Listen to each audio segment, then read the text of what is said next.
coming at you full-fledged. It's your boy Regg, man, with another video for y'all, man. Welcome, YouTube. So, maybe the last hour or so, I've been getting the news about this unfortunate event. And, you know how social media is. You can't just jump on things when you first see it. You got to make sure it's accurate. And in this case, unfortunately, the news is accurate. So I'm just going to read this quick article on the information surrounding this, and then I'll give my take after. So let's get straight into it. This comes from ESPN. Again, this is around an hour and a half ago when this was published. New York Knicks' legend Willis Reed dies at 80. Willis Reed won 2 NBA championships during his legendary career with the New York Knicks. Oh, I'm sorry, I read that wrong. Willis Reed, who won 2 NBA championships during his legendary career with the New York Knicks, has died. The team confirmed in a statement on Tuesday he was 80. Reed played 10 seasons in the NBA from 1964 to 74, all with the Knicks. He was named to the All-NBA team 5 times, made 7 All-Star teams, and won MVP in the 1969-70 season. The Knicks organization is deeply saddened to announce the passing of our beloved captain, Willis Reed, the Knicks' statement read. As we mourn, we will always strive to uphold the standard he left behind, the unmatched leadership, sacrifice, and work ethic that personified him as a champion among champions. His is a legacy that will live forever. We ask everyone to please respect the family's privacy during this difficult time. Undersized at the time for a center, Reed made up for it with his physicality on both ends, averaging nearly 19 points and 13 rebounds during his Hall of Fame career. His mostly famous moment came during Game 7 of the 1970 NBA Finals against the Los Angeles Lakers. A thigh injury had sidelined him in the previous game. Reed shocked the Madison Square Garden crowd by walking onto the court during warm-ups. He scored the Knicks' first 2 field goals and went on to win Finals MVP as the Knicks won the franchise's first championship.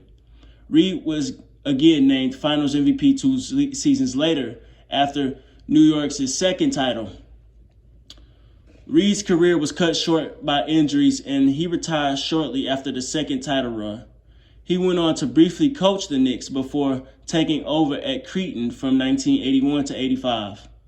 He eventually joined the New Jersey Nets in 1988, first as head coach and then as a member of front office, helping the franchise build into a championship contender in the early 2000s.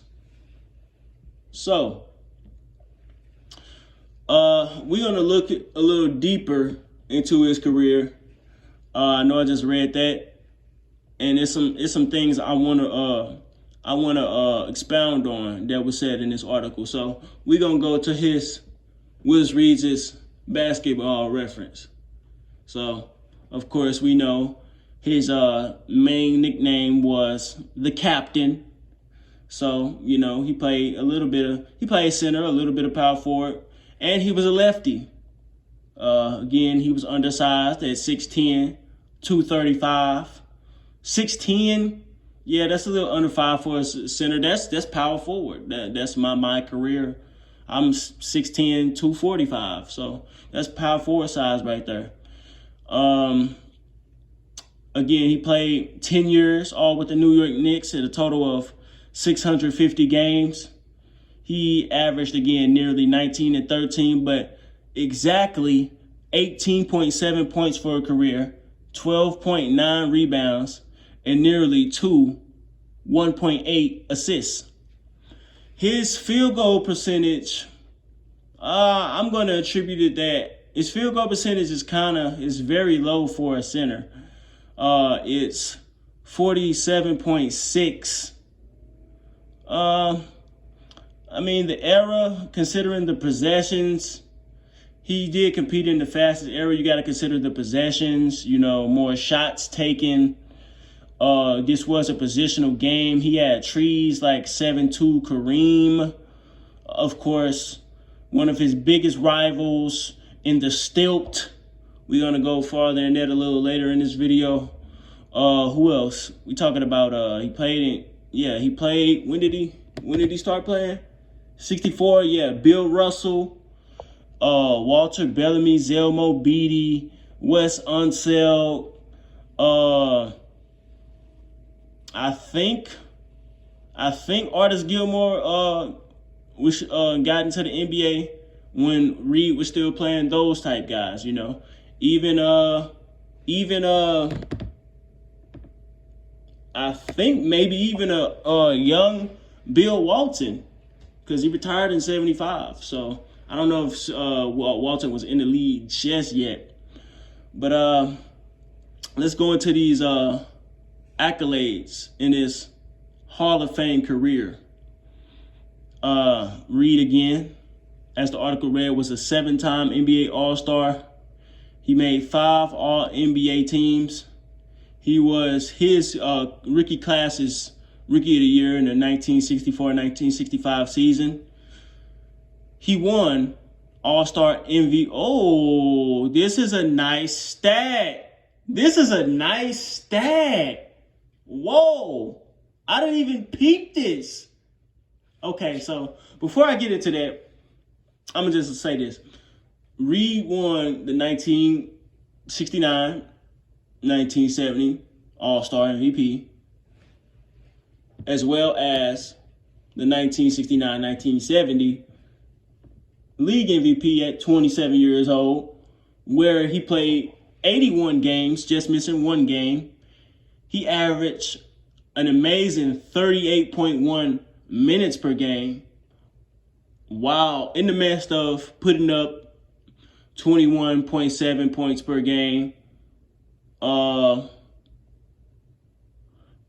nearly 14 rebounds, 13.9, 2 dimes. I would consider that. And let's look up the New York Knicks in that year. Hold on just a second. The New York Knicks that year were the first in the league. They were the first in the league. They won were they the first in the league? No, they weren't the first in the league, but they were the first I think they were the first in the conference. They won 60 wins. They won 60 games, 22 losses. So I would consider that MVP numbers. But the main thing that I wanted to say, since I just read that, he also won Finals MVP in 1970. So I don't think people attribute certain milestones to certain players because their knowledge only goes so far. I think even some of the mainstream media sports outlets say this. I think they say that Shaq and Michael Jordan are two of the few players to ever win All-Star MVP, regular season MVP, and Finals MVP in the same season. Willis Reed may have been one of the first, if not the first player to do that, because they didn't have Finals MVP when Wilt won it in 67, and he didn't win it until 62.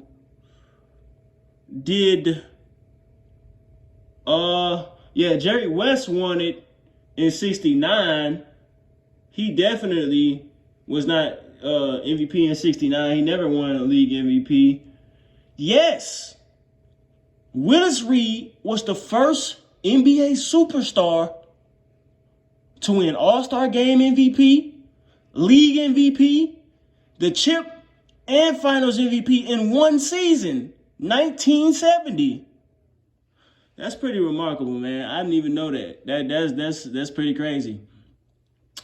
To go back to that article, they talked a little bit about one of his championships that was won in 1970 against the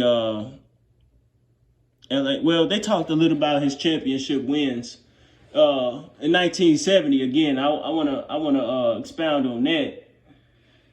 Words can only describe, because I've heard the story from multiple sources. Words can only describe this event so much, and how crucial it was in the Knicks winning that championship. And this goes to some. Oh man, hold on. I'm gonna say this first. Willis Reed, when he came on that court in 1970, the Lakers thought they had it in the bag, bro. I think that one might have went 7. I think that 70 series between New York and LA went 7 games. It definitely went 7 games. And when he got on that court, he psyched them out. It took them out of it. They thought he was done. He was practically immobile. He scored the 2, like the article said, he scored the first 2 baskets. I don't think he scored again that game. And Willis Reed coming onto that court in 1970, that should always be bookmarked when a player who is hurt, real hurt, but not to the point of no return. That should show them that you can get on that court and be a superstar decoy. He won Finals MVP. A lot of people think he won Finals MVP solely off that game, and rightfully so. Even to the dismay of great top 10 point guard Walt Clyde Frazier, who had one of the greatest NBA Finals performances ever, who a lot of people sleep on, at Game 7 in 1970. I think he dropped like 40 plus. I mean, this is stuff people forget about. Willis Reed, that decoy, being a decoy, that's crazy. That's one of the, that takes some guts right there for sure. And to go a little bit deeper on that, this is a rivalry I don't think get enough rep. I don't think this rivalry get enough rep, especially in that era. You know, they always talk about the Celtics and Lakers. Let's talk about the coastal warfare. I mean, I know that's East and West, LA and Boston, but let's talk about the America epicenter coastal warfare between LA and New York in the late 60s, early 70s. Of course, the New York Knicks win in 7 in 1970. Then LA goes on their magical 33-win streak, 69 wins. Gail Goodrich hooping, Jerry West hooping, Wilt Chamberlain playing the Bill Russell role. You feel me? Blocking shots, getting rebounds, scoring when needed. They win in 1970 in 6. Did they win in 6? Against? I think they won in 6. Let's look that up real quick. Hold on. I want to make sure. 1972 finals. 1972 finals. Basketball reference. How many games did it go? Oh, they won in 5. Yeah, they won in 5. Yeah, they won in 5 in 1972.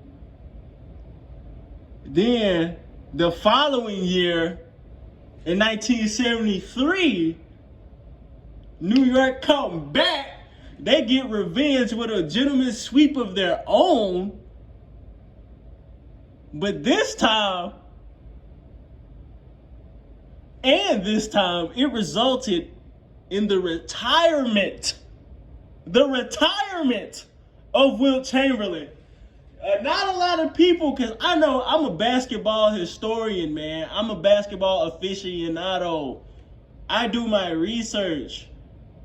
Bro, those New York Knicks don't get credit for how those New York Knicks of the late 60s, early 70s do not get credit. Those were super teams. That 1973 New York Knicks team, I've said it before in my There's Levels to It All video. That's way back, if y'all subscribe to me all the way back then. That they had one of the most balanced teams of all time.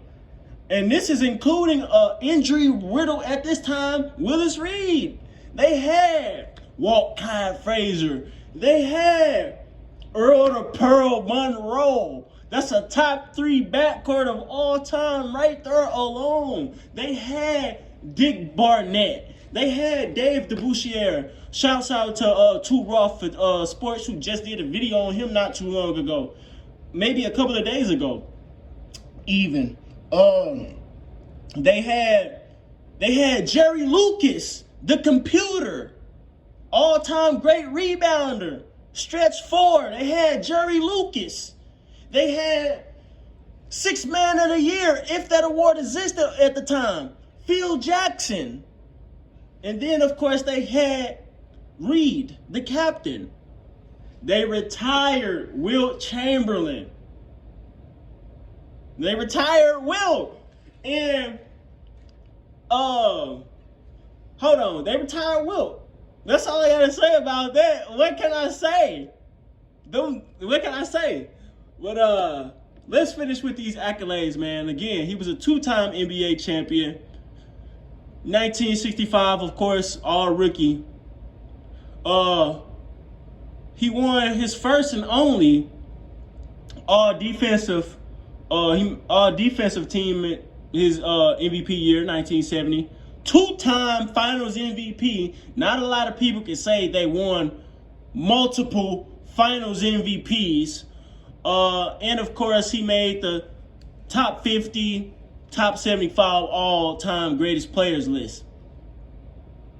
In my opinion, a lot of people's history of the New York Knicks can only go far as Carmelo, because they say by default he's the greatest Knick of all time, which is, I'm not even going to say the B word, because sports is not a religion, in the words of Stephen A. Smith. But that is some BS. Carmelo Anthony, not to go on a tangent, is, in my opinion, the most overrated NBA player of all time. Shouts out to All Ball. Subscribe, All Ball Perspective TV. Subscribe to his channel. We talked about that. We got a video about that on YouTube as we speak.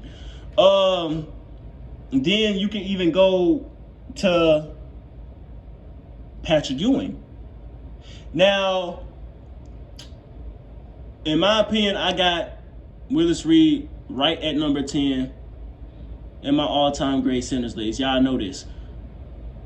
What I just read: 2-time NBA champion, 2-time Finals MVP, all-time great performance, superstar decoy performance, retired Wilt Chamberlain, first player to win All-Star Game MVP, regular season MVP, chip and Finals MVP. Patrick Ewing, no disrespect, he did not live up to his expectations. Coming into the NBA in 1984, he was the Michael Jordan of his draft. He was supposed to be the best player out of his draft. Now, did he take the Knicks out of the doldrums they were in after the retirement of Willis Reed and the injury of Bernard King? Yes, he did. Did he take them to the finals? He took them to 2 finals in 94 and 99, even if he was hurt. Unfortunately, he didn't get to play in that series. A lot of people say Patrick Ewing should have made a little bit more finals in the 80s. But you had the Pistons he had to go through. He had Boston he had to go through. He didn't have a good team, but Bernard King was hurt. But at the same time, we can say that on the other end. So that's why I got Patrick Ewing right outside my top 10 of all-time centers at 11. And I got Willis Reed as the greatest New York Knick of all time. Then I maybe have Patrick Ewing number 2, then Walt Clyde Frazier number 3. You could debate between Frazier and Patrick Ewing at 2 and 3. But yeah, he's up there, top 50. After going out through his accolades, I ain't really thought about it, but now that I'm thinking about it, I might have to say that Willis Reed, Willis Reed definitely top 50. Definitely top 50. If KD top 25 with a super team, that 1973 team was also a super team. He got 2 finals MVPs, one of the most balanced teams of all time, 2 finals MVPs. I gotta give Willis Reed no lower than 30. No lower than 30 in my opinion. No lower than 30. But it's times like this where it's kind of saddening that it take people to pass away for people to, really do their research and give people their flowers. But yeah, people gotta start doing their research before these people go, man. Give them their credit. And thank you to the NBA for, showing people how good he was. Was it last year? Maybe a year or two ago in the top 75 all-time ceremony. I think he was there. If he wasn't there, he was on the Shrine.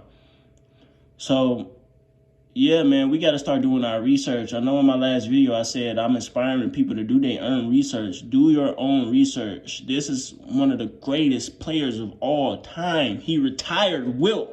How many times do I got to say that? He retired Wilt. Gentleman swept, beat Wilt twice. Outside of Bill Russell, Willis Reed is the only player to beat Wilt Chamberlain in the finals multiple times. That's all I have to say, man. We ain't gonna make this video longer than it needs to be. RIP to one of the pioneers, one of the legends, one of the greats. Top 10 power forward of all time. I mean, not power forward. Top 10 center of all time. At minimum, top 30 player of all time. Willis Reed. Let me know what y'all think in the comments. I'm out.